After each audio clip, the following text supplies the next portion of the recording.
কিছু কিছু আত্মত্যাগ সৃষ্টি করে ইতিহাস, বদলে দেয় সময়ের গতিপথ। কিছু রক্তের দাগ কখনোই মুছে যায় না, আবার রক্ত দিয়েই লেখা হয় বীরত্বগাথা। তেমনি বুকের তাজা রক্ত ঢেলে এক বীরত্বগাথা রচনা করেছেন শহীদ আবু সাঈদ। আজ তার দ্বিতীয় মৃত্যুবার্ষিকী। দিনটিকে শোক, শ্রদ্ধা আর ভালোবাসায় পালন করছে পুরো জাতি। রংপুর থেকে আশিকুর রহমান ডিফেন্সের প্রতিবেদন। ছবি তুলেছেন তানভীর আহমেদ।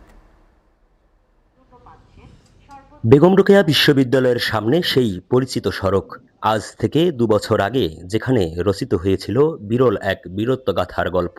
দাবি আদায়ে অসীম সাহস নিয়ে পুলিশের তাক করা বন্দুকের সামনে দুহাত প্রসারিত করে দাঁড়িয়েছিল এক যুবক। সেদিন যারা খুব কাছ থেকে দেখেছিলেন সেই নির্মম মুহূর্ত, ২ বছর পরও তাদের চোখে ভেসে ওঠে একই দৃশ্য। গুলির শব্দ, ছুটে চলা মানুষ আর রক্তে ভেজা রাজপথ যেন আজও তাড়া করে ফেরে তাদের। আমি বলবো এটা বিশ্ববিদ্যালয়ের গাফিলতি যে বিশ্ববিদ্যালয় এত দীর্ঘ সময় পরেও কিছু করতে পারিনি। এটা অবশ্যই বিশ্ববিদ্যালয়ের, আমি বলবো যে ওনাদেরই অবহেলা। যেখানে ইতিহাস কথা বলার কথা, সেখানে এখনো নীরবতা। যে স্থানটি হতে পারত নতুন প্রজন্মের অনুপ্রেরণার ঠিকানা, সেখানে স্থায়ী স্মৃতিচিহ্নের অভাব অনেকের মনেই জন্ম দিয়েছে অপূর্ণতার বেদনা। আবু সাঈদকে যদি ধরে রাখতে হয়, সেই ইচ্ছাটা যদি থাকতো, তাহলে এতদিন আপনি এখানে একটা ভিজুয়ালাইজেশন দেখতে পারতেন। হয়তো এখানে এমনভাবে একটা ডেকোরেশন করে থাকতো যে মানুষ আসলে বুঝতো, আচ্ছা এই জায়গাটাই আবু সাঈদ তাহলে শহীদ হয়েছে। বিশ্ববিদ্যালয় কর্তৃপক্ষ বলছে, শহীদ আবু সাঈদের স্মৃতি সংরক্ষণে ইতিমধ্যেই পরিকল্পনা নেওয়া হয়েছে, যাতে ভবিষ্যৎ প্রজন্ম তার আত্মত্যাগের ইতিহাস জানতে পারে। এই বিশ্ববিদ্যালয়ে যতদিন থাকবে আবু সাঈদের নাম ততদিন থাকবে। এই বাংলাদেশ যতদিন থাকবে আবু সাঈদের নাম ততদিন থাকবে।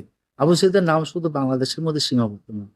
এদিকে পীরগঞ্জের নিভৃত গ্রামের সেই ছোট্ট কবরটি যেন শুধু একটি সমাধি নয়, বরং একটি পরিবারের অসীম শূন্যতার প্রতিচ্ছবি। প্রতিদিনের মতো আজও সেখানে বসে থাকেন বাবা মা, ছেলের কবরের মাটি ছুঁয়ে নীরবে কথা বলেন, চোখের জলে ভিজিয়ে দেন স্মৃতির প্রতিটি মুহূর্ত। আবু সাঈদকে যেন সকলে স্মরণ করে, আবু সাঈদের স্মৃতি যেন থাকে, এইটা আমার সরকারের কাছে আকুল দাবি।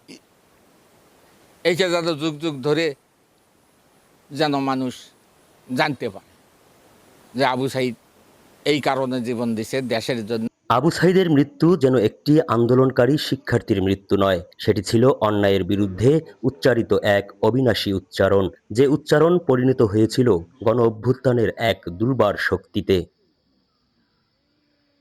এই সমাধিস্থল শহীদ আবু সাঈদের শুধু শেষ ঠিকানা নয়, বরং এটি আত্মত্যাগ এবং গণ আকাঙ্ক্ষার এক নীরব প্রতীক হয়ে গড়ে উঠেছে। এখানে প্রতিদিন বিভিন্ন বয়সের নানান শ্রেণী পেশার মানুষ শ্রদ্ধা জানাতে আসেন। তাদের প্রত্যাশা, আবু সাঈদের এই আত্মত্যাগ আগামী প্রজন্মকে পথ দেখাবে।